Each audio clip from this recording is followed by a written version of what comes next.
Welcome to my YouTube channel. आज हम लोग एक नए टॉपिक का अध्ययन करते हैं। ठीक है, हम लोग सीटेट में कुछ टॉपिक्स का अध्ययन कर भी चुके हैं। ठीक है, आज अगला टॉपिक हम लोग का वो है गुप्त साम्राज्य। ठीक है, गुप्त साम्राज्य। देखिए, गुप्त साम्राज्य से एक क्वेश्चन या दो क्वेश्चन या ये दो क्वेश्चन से अधिक भी आ सकते हैं। ठीक है, लेकिन एक क्वेश्चन तो डेफिनेट रहता ही रहता है, गुप्त साम्राज्य। ठीक है, तो गुप्त साम्राज्य का आज हम लोग अच्छी तरह से अध्ययन करते हैं। ठीक है, अगर आप लोग हमारे YouTube चैनल पे न्यू है तो हमसे जुड़िए। ठीक है, चलिए देखिए, गुप्त साम्राज्य जो था, ठीक है, गुप्त साम्राज्य का जो स्थापना हुआ था, ठीक है, ये कहाँ हुआ था? तो ये आपका प्रयागराज के निकट, ठीक है, प्रयागराज के निकट कौशाम्बी में हुआ था। ठीक है, कहाँ पे हुआ था? तो प्रयागराज के निकट एक जगह है जिसका नाम क्या है? कौशाम्बी में हुआ था। अब कौन किया था? तो इस वंश का जो स्थापना था वो श्री गुप्त ने किया था। ठीक है, इस वंश की स्थापना कौन किया था? तो इस वंश की स्थापना श्री गुप्त ने किया हुआ था। ठीक है, किस वंश का? तो ये आपका गुप्त वंश का। ठीक है, लेकिन विस्तृत रूप से, ठीक है, अगर पूछेगा आपसे कि गुप्त वंश का स्थापना कौन किया था, तो गुप्त वंश का स्थापना प्रयागराज के निकट कौशाम्बी में श्री गुप्त ने किया था। लेकिन विस्तृत रूप से किस? तो विस्तृत रूप से इस वंश की जो स्थापना किए थे उनका क्या नाम था? तो उनका नाम था चंद्रगुप्त प्रथम। ठीक है, चंद्रगुप्त प्रथम। तो ये कब किया था? तो ये 320 ईस्वी में किया था। ठीक है, विस्तृत रूप से गुप्त वंश का स्थापना कौन किया? तो ये 320 ईस्वी में चंद्रगुप्त प्रथम ने किया था। ठीक है, अब देखिए, चंद्रगुप्त जो प्रथम था ये एक उपाधि धारण किया था। ठीक है, कौन सा उपाधि धारण किया था? तो यह धारण किया था महाराज। ठीक है, महाराज धीराज की उपाधि धारण किया हुआ था। ठीक है, कौन?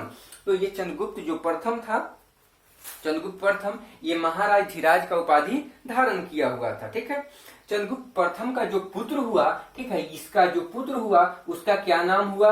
तो उसका नाम हुआ समुद्रगुप्त। ठीक है, अब समुद्रगुप्त कब गद्दी पर बैठा था? तो यह 335 ईस्वी में, ठीक है, ये मतलब गद्दी पर बैठा हुआ था। ठीक है, चलिए अब एक चीज देखते हैं हम लोग कि चंद्रगुप्त, इसकी माँ का नाम क्या था? चंद्रगुप्त, समुद्रगुप्त के माँ का नाम या चंद्रगुप्त प्रथम के वाइफ का नाम क्या था? तो इसकी जो नाम था वो था क्या चीज? तो कुमार देवी। ठीक है, अब कुमार देवी कौन थी? ठीक है, इसके माँ का नाम क्या था? तो कुमार देवी किसका? समुद्रगुप्त के माँ का नाम। ये जो थी, ठीक है, ये आपका लिच्छवी जो गणराज था, ठीक है, लिच्छवी जो गणराज था उसकी राजकुमारी थी। कौन? कुमार देवी जो थी लिच्छवी गणराज की राजकुमारी थी। ठीक है, देखिए, अब समुद्रगुप्त जो हुआ, ये इसके विषय में हम लोग आगे और पढ़ेंगे। ठीक है, कौन सा मतलब प्रशस्ति चलाया, क्या था इनका, ठीक है, ये किसको मतलब भारत का नेपोलियन कहा जाता है, ये सब बहुत कुछ तथ्य है जिसका हम लोग आगे अध्ययन करेंगे। ठीक है, फिर भी हम लोग देखते हैं कि ये जो समुद्रगुप्त का जो पुत्र हुआ उसका क्या नाम था? तो देखिए, समुद्रगुप्त के पिता का क्या नाम था? चंद्रगुप्त प्रथम। तो इसके पुत्र का नाम जो हुआ वो हुआ था चंद्रगुप्त द्वितीय। ठीक है, क्या नाम हुआ? तो चंद्रगुप्त द्वितीय। अब देखिए, चंद्रगुप्त द्वितीय भी जो था ये किसको पराजित किया था? तो लगभग भारत पर 400 साल तक शासन कौन किया था? शक को। तो शक के अंतिम शासक को चंद्रगुप्त द्वितीय ने ही पराजित किया था। अब शक कौन था? तो हम आपको बताए थे कि मध्य एशिया से ये सब क्या आया था? चरगाहा की खोज में यहाँ आया था, इसका 5 प्रांत था। ये सब हम लोग शक वंश में अध्ययन कर लिए हैं। ठीक है, तो इसको हम लोग देखेंगे। ठीक है, देखिए, इसके दरबार में ये जो था चंद्रगुप्त द्वितीय, ये कौन सा उपाधि धारण किया था? तो यह जो किया था वह विक्रमादित्य का। ठीक है, विक्रमादित्य का उपाधि कौन धारण किया था? तो चंद्रगुप्त द्वितीय किया था। अब इसके दरबार में, ठीक है, क्या रहता था? तो इसके दरबार में ही नवरत्न को रखा जाता था। नवरत्न किसके दरबार में रहता था? तो ये चंद्रगुप्त द्वितीय के ही दरबार में नवरत्न रहता था। ठीक है, जिसमें कौन कौन था? तो आप जानते होंगे, ब्रह्मगुप्त था, ठीक है, उसके बाद धन्वंतरी था, कालिदास था, ठीक है, कालिदास था, बाराहमिहिर था, ठीक है, बाराहमिहिर, ऐसे बहुत सारे विद्वान लोग थे। ठीक है, आर्यभट्ट भी थे इन्हीं के दरबार में। तो बहुत सारे विद्वान लोग क्या नवरत्न इन्हीं के दरबार में, चंद्रगुप्त द्वितीय के ही दरबार में रहते थे। ठीक है, ये कौन सा उपाधि धारण किया था? तो ये चंद्रगुप्त द्वितीय का उपाधि धारण किया था। साथ ही साथ इसके विषय में एक चीज और हम लोग को जानना है कि इसी के टाइम में, चंद्रगुप्त द्वितीय के ही टाइम में कौन मतलब चीनी बौद्ध यात्री आया था? तो वो आया था फहियान। ठीक है, फहियान पूछेगा किसके दरबार में आया था, तो फहियान जो आया था वो चंद्रगुप्त द्वितीय के दरबार में आया था। लेकिन अगर आपसे पूछ दे हेनसोंग किसके दरबार में आया था, तो ह से हेनसोंग, ह से हर्षवर्धन, मतलब हर्षवर्धन के दरबार में कौन आया था, तो हेनसोंग। लेकिन चंद्रगुप्त द्वितीय के दरबार में कौन आया था, तो जो बौद्ध यात्री था, बौद्ध यात्री वो फहियान आया था। ठीक है, देखिए गुप्त काल जो थी, इसको मिटा देने दीजिए।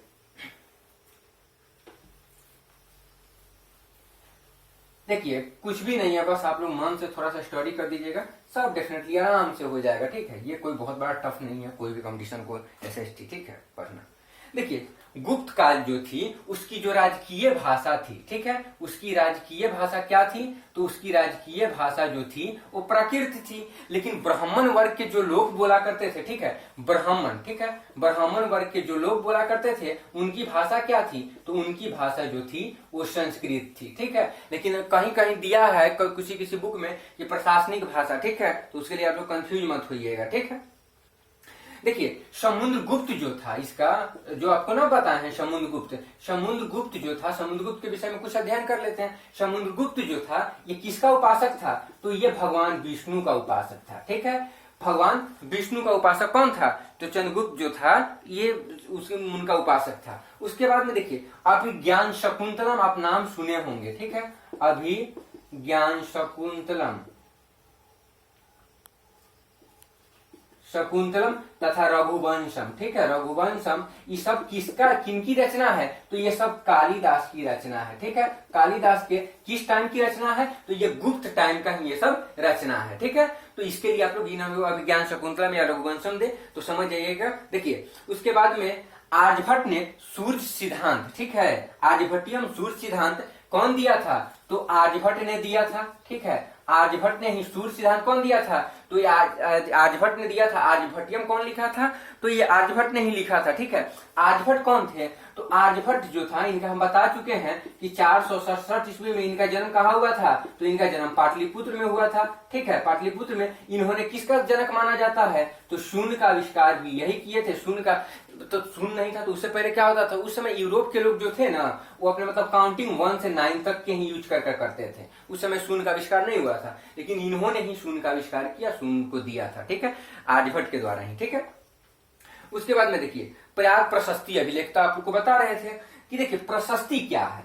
ठीक है, प्रशस्ति जो आ गया, बार बार प्रशस्ति चिल्ला रहे हैं, प्रशस्ति क्या है, तो प्रशस्ति एक संस्कृत शब्द है। क्या है, तो एक संस्कृत शब्द है जिसका शाब्दिक अर्थ क्या होता है, तो इसका शाब्दिक अर्थ जो होता है वह होता है प्रशंसा। ठीक है, क्या होता है, तो इसका शाब्दिक अर्थ जो होता है वह होता है प्रशंसा। ठीक है, यह एक विशेष प्रकार का अभिलेख है, प्रशस्ति अभिलेख का प्रचलन, ठीक है, पहले भी था, लेकिन गुप्त काल में इस और महत्व को क्या किया गया था, बढ़ा दिया गया था। ठीक है, देखिए इसको कौन लिखा था प्रयाग प्रशस्ति अभिलेख को, तो ये समुद्रगुप्त का जो दरबारी कवि था हरिसेन, तो हरिसेन के द्वारा लिखा गया था। कौन सा, तो प्रयाग प्रशस्ति अभिलेख था। पूछेगा कि प्रयाग प्रशस्ति अभिलेख कौन लिखा था, तो प्रयाग प्रशस्ति अभिलेख जो लिखा था उसका नाम क्या था, तो हरिसेन। हरिसेन कौन था, तो समुद्रगुप्त का दरबारी कवि था। ठीक है, अब देखिए एक चीज, हरिसेन ने 4 प्रकार के राजाओं और उनके प्रति समुद्रगुप्त का वर्णन, ठीक है, प्रशस्ति में किस प्रकार किया है वो समझिए। देखिए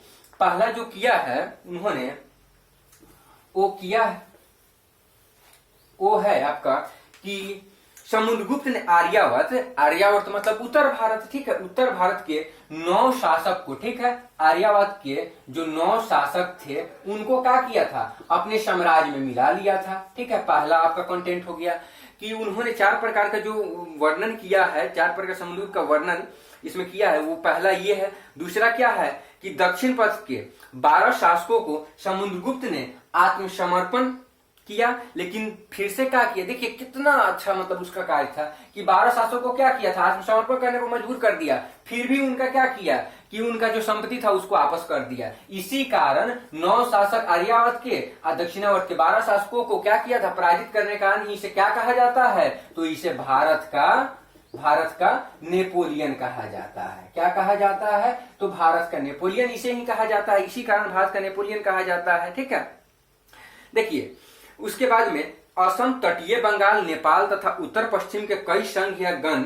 समुद्रगुप्त का क्या करते थे, आज्ञा का पालन करते थे। ठीक है, कहाँ के, असम, तटीय बंगाल, नेपाल तथा उत्तर पश्चिम के संघ या गण जो थे वो समुद्रगुप्त की आज्ञा का पालन करते थे और क्या करते थे, और इनके लिए बहुमूल्य उपहार लेकर आया करते थे। ये तीसरा पॉइंट हो गया। चौथा जो था, कुषाण, शक वंश तथा श्रीलंका के शासकों ने समुद्रगुप्त जो थे इनकी अधीनता को स्वीकार किया था। ठीक है, कि कौन से, तो ये कुषाण, शक वंश और श्रीलंका के जो शासक थे ये समुद्रगुप्त की अधीनता को स्वीकार किए थे और अपनी पुत्रियों का विवाह भी इन्हीं से, समुद्रगुप्त से करवा दिया था उन लोग। ठीक है, उसके बाद में देखिए प्रयाग प्रशस्ति में, ठीक है, जो प्रयाग प्रशस्ति अभिलेख बताए हैं, ठीक है, क्या बताए हैं, प्रयाग प्रशस्ति, इसमें समुद्रगुप्त को बीना बजाते हुए, ठीक है, बीना बजाते हुए दर्शाया गया है। ठीक है, बीना बजाते हुए किसको दर्शाया गया है, तो समुद्रगुप्त को प्रयाग प्रशस्ति अभिलेख में बीना बजाते हुए दिखाया गया है।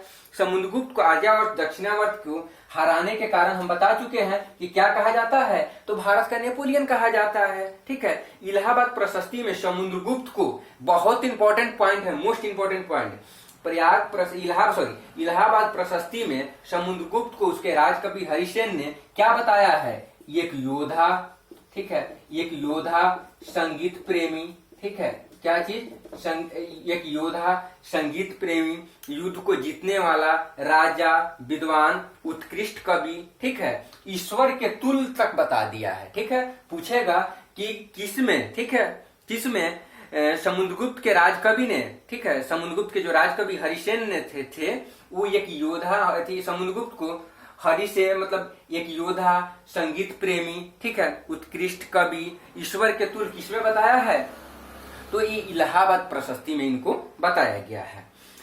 देखिए यह जो प्रशस्ति था, ठीक है, यह प्रशस्ति क्या था, समुद्रगुप्त जो था, ठीक है, समुद्रगुप्त के पूर्वजों के बारे में भी बताती है। ये जो प्रयाग प्रशस्ति था, इलाहाबाद प्रशस्ति, ये क्या था, तो ये समुद्रगुप्त के पूर्वजों के बारे में भी बताती है। देखिए 1700 साल पहले प्रयाग प्रशस्ति अभिलेख अशोक के स्तंभ जो लेख था, अशोक के स्तंभ लेख, उसको खुदवाया गया था। ठीक है, उसको खुदवाया गया था। देखिए हरिसेन ने अपने पिता की भांति किस चीज का, तो महादंड नायक, ठीक है, अपने पिता की भांति महादंड नायक के साथ साथ कुमार मात, ठीक है, कुमार मात, उसके बाद संधि विग्राहिका, ठीक है, संधि विग्राहिका, ये तीनों पद उसको मिला हुआ था। ठीक है, किसको मिला था, तो इसके मतलब जैसे ये जो पद थे ये कैसा पद थे, तो ये मतलब पीढ़ी वाले मतलब वंशानुक्रम पद थे कि जब पिता को क्या था ये पद पर थे तो उनके पुत्र को जाएगा। ठीक है, तो अनुवांशिक ये सब पद थे। ठीक है, तो पिता की भांति उनको भी, हरिसेन को भी महादंड नायक, संधि विग्राहिका, कुमार मात का जो पद था ये प्राप्त था। ठीक है, ये गुप्त काल के पद जो थे ये किस प्रकार के पद थे, तो ये जो पद थे ये आपका अनुवांशिक पद था। अब देखिए हम तो लिख दिए महादंड नायक, पूछिएगा सर महादंड नायक का मतलब क्या होता है, तो महादंड नायक का मतलब होता है मुख्य न्यायिक अधिकारी को हम लोग क्या बोलते हैं, तो महादंड नायक बोलते हैं। कुमार मात किसको बोलते हैं, तो कुमार मात प्रधानमंत्री को बोलते हैं। संधि विग्राहिका किसको बोलते हैं, तो शांति और युद्ध का जो मंत्री होता है उसको क्या बोलते हैं हम लोग, संधि विग्राहिका बोलते हैं। ठीक है, संधि विग्राहिका बोलते हैं। देखिए ये तो आपको हम बता दिए, ये आपका कितना मतलब ये आपका क्या बोलते हैं, सीटेट के लिए बहुत है। ठीक है, सीटेट इससे ज्यादा नहीं पूछ पाएगा आपसे। ठीक है, लेकिन अगर सीटेट से अगर ऊपर जाना चाहते हैं, ठीक है, जैसे बैंक, एसएससी, रेलवे, चाहे मतलब बहुत सारे अदर कॉम्पिटिशन्स हैं, ठीक है, उसके लिए थोड़ा सा और आपको पढ़ना होगा, तो वो भी हम आपको बता देते हैं। ठीक है, क्या और इसके विषय में पूछा जा सकता है आपसे। ठीक है, देखिए जो भी कंटेंट है हम बोल रहे हैं आप लोग उसको ध्यान से बस सुनिएगा। देखिए गुप्त साम्राज्य का तो स्थापना समझिए गए। गुप्त साम्राज्य का कौन किया था, तो श्रीगुप्त ने किया था। कब किया था, तो 240 से 280 के बीच में उन्होंने किया था। 240 में इसका स्थापना किया था। श्रीगुप्त का जो उत्तराधिकारी हुआ था, ठीक है, श्रीगुप्त का उत्तराधिकारी, उसका क्या नाम था, तो उसका नाम था घटोत्कच। ठीक है, घटोत्कच नाम था उसके उत्तराधिकारी का। ठीक है, घटोत्कच इसका उत्तराधिकारी जो था उसका नाम हुआ। ठीक है, ये 280 से 320 तक ये भी शासन किया था। ठीक है, ये 280 से 320 तक ये शासन किया हुआ था। ठीक है, गुप्त साम्राज्य का, ठीक है। उसके बाद में देखिए समुद्रगुप्त तो जानबे करते हैं कि विष्णु का उपासक था, ठीक है। देखिए हम सब बता चुके हैं समुद्रगुप्त। देखिए एक चीज बताए हैं कि चंद्रगुप्त जो प्रथम था वो किसका उपाधि धारण किया था, तो महाराज धीराज का उपाधि धारण किया था। अच्छा, उसके बाद चंद्रगुप्त द्वितीय जो था वो विक्रमादित्य का उपाधि धारण किया था। तो अब समुद्रगुप्त जो था जो मतलब क्या बोलते हैं, चंद्रगुप्त द्वितीय तो किसका, विक्रमादित्य का लिया था। तो अब उसका जो पिता था क्या नाम था उसका, तो समुद्रगुप्त। तो समुद्रगुप्त किसका उपाधि धारण किया था, तो समुद्रगुप्त जो था ये आपका अश्वमेघ कर्ता का उपाधि धारण किया था, ठीक है। क्या चीज, अश्वमेघ कर्ता का उपाधि यह धारण किया था। कौन, तो समुद्रगुप्त जो था अश्वमेघ कर्ता का उपाधि धारण किया था। समुद्रगुप्त संगीत प्रेमी था, ऐसा अनुमान उसके सिक्के पर उसके बीना बजाते हुए दिखाए जाने से लगाया जा सकता है, ठीक है। समुद्रगुप्त ने विक्रमांक की भी उपाधि धारण किया था। किसका उपाधि, तो विक्रमांक, ठीक है। विक्रमांक का भी उपाधि जो था समुद्रगुप्त ने धारण किया था, ठीक है। समुद्रगुप्त ने धारण किया था। उसके समुद्रगुप्त का जो उत्तराधिकारी हुआ था उसका क्या नाम था, चंद्रगुप्त द्वितीय, ठीक है। चंद्रगुप्त द्वितीय जो गद्दी पर कब बैठा था, तो 380 ईस्वी में बैठा हुआ था। जब समुद्रगुप्त टपक गया तभी बैठ गया, ठीक है। इसके दरबार में तो आपको बता दिए थे कि फैयान आया था, ठीक है। शकों पर विजय के उपलक्ष्य में, देखिए इंपॉर्टेंट लाइन, शक के विजय के उपलक्ष्य में, ठीक है, इन्होंने क्या किया था, ये जो चंद्रगुप्त द्वितीय था इसने क्या चलाया था, तो यह जो था चांदी का सिक्का, ठीक है। चांदी का सिक्का कब चलाया था पूछेगा, तो ये शकों पर विजय के उपलक्ष्य में, ठीक है। शकों पर, शक जो आपको बता चुके हैं कि शक जो था भारत पर 400 साल तक शासन किए थे, उन पर मतलब सब ये चंद्रगुप्त द्वितीय था, ये विजय पाया, जिसके उपलक्ष्य में इसने क्या किया था, चंद्रगुप्त मतलब चांदी का सिक्का जारी किया था, ठीक है। चांदी का सिक्का चलाया था। चंद्रगुप्त द्वितीय का उत्तराधिकारी जो हुआ, ठीक है, उसका क्या नाम था, तो कुमार गुप्त प्रथम या गोविंद गुप्त बोला जाता है। यह गद्दी पर कब बैठा, तो यह 415 ईस्वी में बैठा हुआ था, ठीक है। आप जानते हैं जो कुमार गुप्त था यही क्या किया था, नालंदा जो विश्वविद्यालय था, ठीक है, नालंदा आज जो उसका खंडहर है, ठीक है, वो नालंदा विश्वविद्यालय का स्थापना जो था ये कौन किया था, तो ये कुमार गुप्त ही किया था, ठीक है। कौन किया था, तो कुमार गुप्त के द्वारा ही किया गया था। नालंदा विश्वविद्यालय की जो स्थापना था ये कुमार गुप्त ने ही किया था, ठीक है।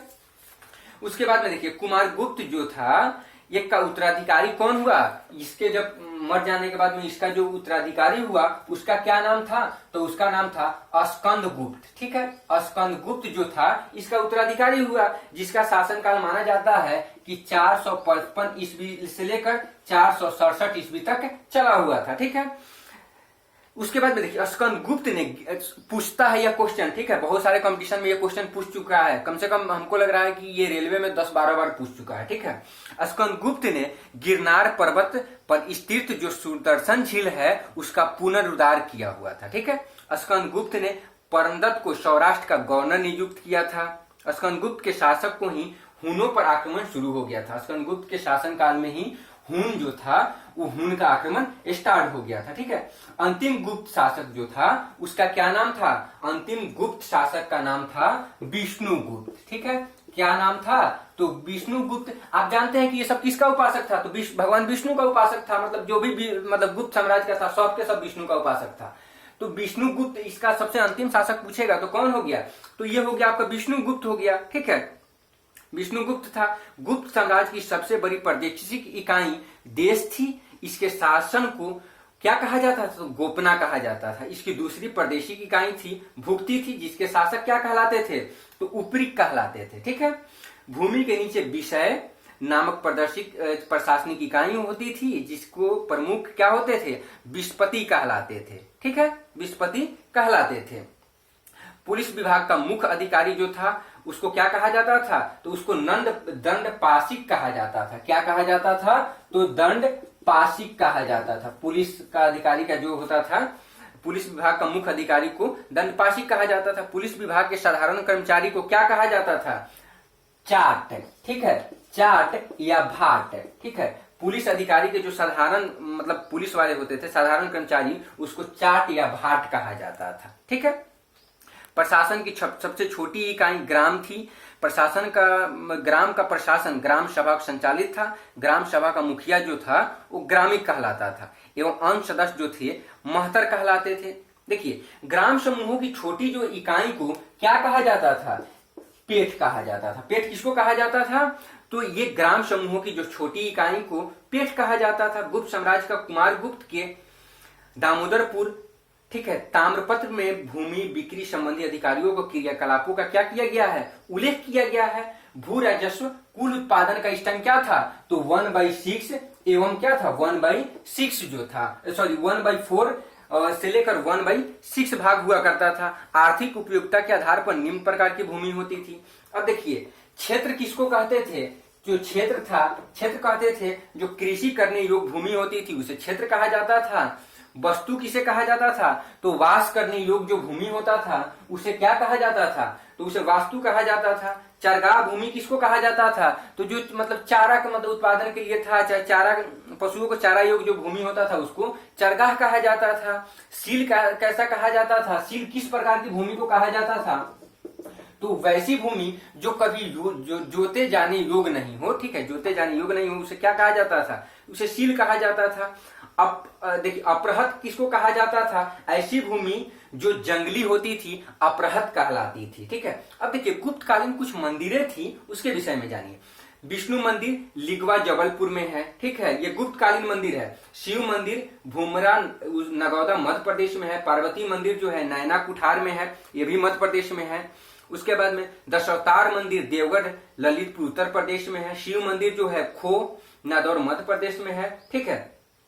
देखिए भीतर गांव मंदिर लक्ष्मण मंदिर भीतर गांव कानपुर उत्तर प्रदेश ईंटों से निर्मित यह मंदिर है, ठीक है। उसके बाद में देखिए सिंचाई के लिए इस टाइम रहट या घंटी यंत्र का प्रयोग किया जाता था। गुप्त काल के समय में जो सिंचाई के लिए रहट या घंटी यंत्र का उपयोग किया जाता था, ठीक है। श्रेणी के प्रधान को क्या कहा जाता था, तो श्रेणी के प्रधान को आपको ज्येष्ठक कहा जाता था। ज्येष्ठक, ज्येष्ठक किसको कहा जाता था, तो जो श्रेणी के प्रधान हुआ करते थे उनको क्या कहा जाएगा, तो उनको ज्येष्ठक कहा जाता था, ठीक है। उसके बाद में देखिए गुप्त काल में उज्जैन सबसे महत्वपूर्ण व्यापारिक केंद्र था। याद रखिएगा जो उज्जैन था, ठीक है, उज्जैन क्या था, तो ये सबसे महत्वपूर्ण क्या था, तो व्यापारिक केंद्र था, ठीक है। गुप्त काल में सबसे महत्वपूर्ण व्यापारिक केंद्र कौन था, तो ये उज्जैन हुआ करता था, ठीक है। गुप्त राजाओं ने सर्वाधिक स्वर्ण मुद्राएं जारी की थी, ये तो आप जानते हैं। सबसे शुद्ध कौन किया था, तो कुषाण ने सबसे शुद्ध सोने का सिक्का जारी किया था। सबसे पहले कौन किया था, तो हिंद यमुना ने सबसे पहले मतलब स्वर्ण सिक्का जारी किया था, ठीक है। और पूछेगा सबसे ज्यादा मात्रा में स्वर्ण सिक्का किसने जारी किया था, तो वह गुप्तों ने किया हुआ था। ये सब जानते हैं आप लोग, ठीक है। उसके बाद में देखिए इसे स्वर्ण मुद्राओं को अभिलेख में दिनार कहा गया है, ठीक है।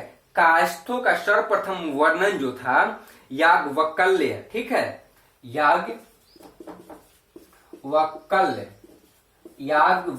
जो था स्मृति में मिलता है किसको, कायस्थों का सर्वप्रथम वर्णन जो था वो मिलता है आपको, ठीक है।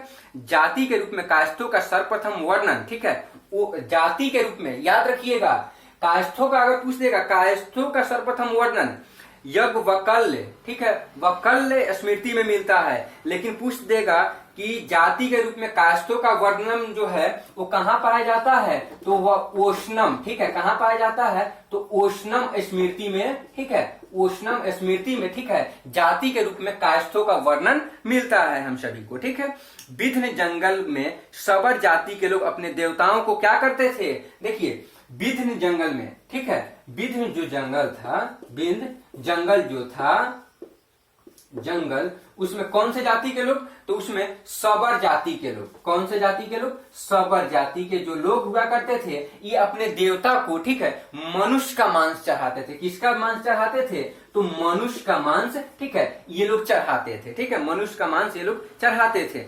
पहली बार किसी के सती होने का प्रमाण 510 ईस्वी के भानुगुप्त के एरन अभिलेख से मिलता है, ठीक है, एरन अभिलेख, ठीक है, किसका है, अभिलेख है, तो ये भानुगुप्त का है, ठीक है, भानुगुप्त का, तो इससे मिलता है। तो इसमें सबसे पहले सती होने का प्रमाण मिलता है। कब मिलता है, तो 510 के जो एरन अभिलेख है उससे हम लोग को प्राप्त होता है, ठीक है, जिसमें किसी भोज राजा की मृत्यु पर उसकी पत्नी को सती होने का उल्लेख किया गया है। ठीक है, गुप्त काल में वैश्यावृत्ति जो करने वाली महिलाएं होती थी उसे क्या कहा जाता था, तो उसे गणिका कहा जाता था। ठीक है, क्या कहा जाता था, गुप्त काल में वैश्यावृत्ति करने वाली महिलाओं को गणिका कहा जाता था। ठीक है, वृद्ध वेश्याओं को, ठीक है, जो वृद्ध वेश्याएं थी उसे क्या कहा जाता था, तो उसे कुटिनी कहा जाता था। ठीक है, कुटिनी कहा जाता था किसको, जो वृद्ध वेश्याएं थी उनको कुटिनी कहा जाता था। ठीक है, उसके बाद में देखिए गुप्त सम्राट वैष्णव धर्म के अनुयायी थे, ये तो आप जानते हैं, तथा उन्हें इसे राजधर्म बनाया था। ठीक है, उन्होंने इसे राजधर्म बनाया था। विष्णु का वाहन गरुड़ गुप्तों का क्या था, ठीक है, याद रखिएगा, सबसे इंपॉर्टेंट ये सब लाइन है। ठीक है, गरुड़ जो था, ठीक है, विष्णु का वाहन जानते हैं ना, गरुड़ होता है, तो गरुड़ जो था ये गुप्त साम्राज्य था। गुप्त साम्राज्य का यह क्या था, तो ये गुप्त साम्राज्य का राज चिन्ह था। ठीक है, गुप्त साम्राज्य का राज चिन्ह कौन था, तो गरुड़ ही था गुप्त साम्राज्य का राज चिन्ह। गुप्त काल में वैष्णव धर्म से संबंधी महत्वपूर्ण अवशेष कहाँ से पाए जाते हैं, देवगढ़ का जो दशावतार मंदिर है यह बेतवा नदी के तट पर स्थित है। ठीक है, इस चीज को तो आप लोग जानते हैं। ठीक है, अजंता में निर्मित कुल 29 गुफाओं वर्तमान में केवल 6 ही उसके क्या हैं, शेष हैं, जिसमें गुफा संख्या 16 एवं 17 क्या है, तो वह गुप्त कालीन है। कौन सा गुफा, तो 16 एवं 17वां जो गुफा है ये गुप्त काल से संबंधित गुफा है। ठीक है, इस गुफा की संख्या 16 में उत्कीर्ण, ठीक है, मरणासन राजकुमारी का चित्र प्रशंसनीय है। देखिए गुप्त संख्या, ठीक है, गुफा संख्या 17 के चित्र में चित्रशाला कहा गया है। इस चित्रशाला में बुद्ध के जन्म, जीवन, महाभिनिष्क्रम एवं महापरिनिर्वाण की घटनाओं से संबंधित चित्र क्या किए गए हैं, तो उत्कृष्ट किए गए हैं। अजंता की गुफा बौद्ध धर्म की किस शाखा से संबंधित है, तो अजंता की गुफा जो है बौद्ध धर्म के किस शाखा से संबंधित है, आप लोग इसको ध्यान दीजिएगा, ये है महायान। ठीक है, महायान शाखा से संबंधित है। ठीक है, महायान शाखा से यह संबंधित है। उसके बाद में देखिए गुप्त में निर्मित थी अन्य गुफा बाघ की गुफा है, जो बाघ जिला धार मध्य प्रदेश नामक स्थान पर विंध्य पर्वत को काटकर बनाई गई थी। चंद्रगुप्त के शासनकाल में संस्कृत क्या थी, संस्कृत भाषा सबसे प्रसिद्ध कवि कालिदास थे। ठीक है, ये तो हम आपको पहले भी बता चुके हैं कि मतलब संस्कृत का सबसे जो प्रसिद्ध जो कवि थे किसके दरबार में रहते थे, तो चंद्रगुप्त द्वितीय के दरबार में रहते थे। कौन थे, तो कालिदास थे। तो वो 2 रचना किए थे, हम बता दिए हैं कि कौन कौन सा रचना, तो अभिज्ञान शकुंतलम किए थे, रघुवंशम किए थे उसी टाइम। ठीक है, तो देखिए चंद्रगुप्त के दरबार में रहने वाले आयुर्वेदाचार्य जो थे वो भी बता चुके हैं कि कौन थे, तो धन्वंतरी थे। देखिए सबसे इंपॉर्टेंट चीज, गुप्त काल में विष्णु शर्मा द्वारा लिखित पंचतंत्र जो थी, पंचतंत्र किस भाषा में लिखी गई थी, तो पंचतंत्र जो थी वो संस्कृत भाषा में लिखी गई हुई थी। ठीक है, ये जो पुस्तक थी संस्कृत भाषा को संसार का सर्वाधिक प्रचलित ग्रंथ माना जाता है। बाइबिल के बाद इसका स्थान दूसरा है। इसे कितने भागों में बांटा गया है, तो जो पंचतंत्र है इसे 5 भागों में बांटा गया है। प से पंचतंत्र, प से 5। पहला जो है मित्र भेद, दूसरा क्या है, तो दूसरा है मित्र भाग, तीसरा है संधि विग्रह, चौथा है लब्ध प्रनाश, 5वां क्या है अपरिछारित्र। ठीक है, अपरिछाक ऋतु उसका 5वां है। देखिए आर्यभट्ट ने आर्यभट्टियम एवं सूर्य सिद्धांत नामक ग्रंथ लिखे थे, ये भी बता चुके हैं। इसी ने सर्वप्रथम बताया कि पृथ्वी जो है सूर्य के चारों ओर क्या करती है, घूमती रहती है। उसके बाद में देखिए चंद्रगुप्त के दरबार में रहने वाले प्रमुख विद्वान थे, आपको बताए हैं कि बरामिहिर थे, विष्णुगुप्त थे। ठीक है, विष्णुगुप्त करें, ब्रह्मागुप्त थे, धर्मंत्री थे। ठीक है, तो ये लोग कालिदास थे, ये लोग महत्वपूर्ण थे, इनके नवरत्न रहते थे उसमें। ठीक है, देखिए पुराणों की वर्तमान रूप में रचना गुप्त काल में हुई है, इस ऐतिहासिक परंपराओं का उल्लेख है। संस्कृत गुप्त राजाओं की क्या थी, तो गुप्त राजाओं की हम आपको बताए थे कैसा था, तो शासकीय भाषा थी। ठीक है, शासकीय भाषा जो थी वो संस्कृत थी। ठीक है, उसके बाद में एक चीज, गुप्त काल में चांदी के सिक्के को ध्यान दीजिएगा, गुप्त काल में जो चांदी के सिक्का हुआ करता था उसे क्या कहा जाता था, तो उसे रुपयक कहा जाता था। क्या कहा जाता था, तो उसे रुपयका कहा जाता था। ठीक है, रुपयका कहा जाता था। उसके बाद में याज्ञवल्क्य, नारद, कात्यायन एवं बृहस्पति स्मृतियों की रचना किसमें हुई थी? तो ये सब गुप्त काल में ही इसकी रचना की गई थी। ठीक है, उसके बाद मंदिर बनाने की कला का जन्म गुप्त काल में ही हुआ था। त्रिमूर्ति का अवधारणा का विकास जो हुआ था, त्रिमूर्ति की अवधारणा का, यह भी किसमें हुआ था? तो ये भी आपको गुप्त काल में ही किया गया था। ठीक है, गुप्त काल में ही इसकी भी रचना हुई थी। गुप्त काल लैंगिक साहित्य का सर्जन के लिए स्मरणीय है। ठीक है, भास के 13 नाटक इसी काल के हैं। ठीक है, क्षुद्रक का लिखा नाटकम, ठीक है, नाटक क्या कौन था? तो मृषकाटिकम या माटी की खिलौनागारी, जिसमें निर्धन ब्राह्मण के साथ वैश्या का प्रेम वर्णित किया गया, वर्णित है। प्राचीन नाटकों में सर्वोत्कृष्ट माना इसे जाता है। कालिदास की जो कृति है अभिज्ञान शकुंतलम, उसमें क्या है? राजा दुष्यंत एवं शकुंतला की प्रेम कथा का वर्णन किया गया है। हम आपको बताए हैं कि कालिदास की जो कृति है संस्कृत में, संस्कृत के सबसे बड़े कवि हुआ करते थे, वो किसके दरबार में? चंद्रगुप्त द्वितीय के दरबार में रहते थे। तो उनके जो काव्य था उसका रचना मतलब क्या नाम था? अभिज्ञान शकुंतलम। और रघुवंशम, तो अभिज्ञान शकुंतलम में किसका वर्णन किया गया था? तो राजा दुष्यंत और उनकी जो मतलब प्रेमिका थी शकुंतला, उनकी दोनों की प्रेम कथा का वर्णन किया गया था। ठीक है, प्रथम भारतीय रचना है जिसकी अनुवाद यूरोपीय भाषाओं में हुआ है। ऐसी दूसरी रचना कौन है? तो भागवत गीता है। संस्कृत उपलब्धियों के कारण गुप्त काल को भारतीय इतिहास का क्या कहा जाता है? तो भारतीय इतिहास का स्वर्ण काल कहा जाता है। ठीक है, किसके कारण? किसके कारण स्वर्ण काल भारतीय इतिहास को कहा जाता है? संस्कृत उपलब्धियों के कारण गुप्त काल को भारतीय इतिहास का स्वर्ण युग कहा जाता है। स्वर्ण, यहाँ स्वर्ण काल कहिए या स्वर्ण युग कहा जाता था। ठीक है, ये जितना हम आपको बता दिए अगर कंप्लीट पूरा कर लीजिएगा तो दुनिया का हमको लग नहीं रहा है कि कोई भी ऐसा कंपटीशन है, ठीक है, कि इससे बाहर कोई क्वेश्चन रेज करते। ठीक है, आशा करते हैं कि आज का वीडियो आपको अच्छा लगा होगा, अच्छा से आप लोगों ने अध्ययन किया होगा। ठीक है, थैंक यू, मिलते हैं अगले वीडियो में।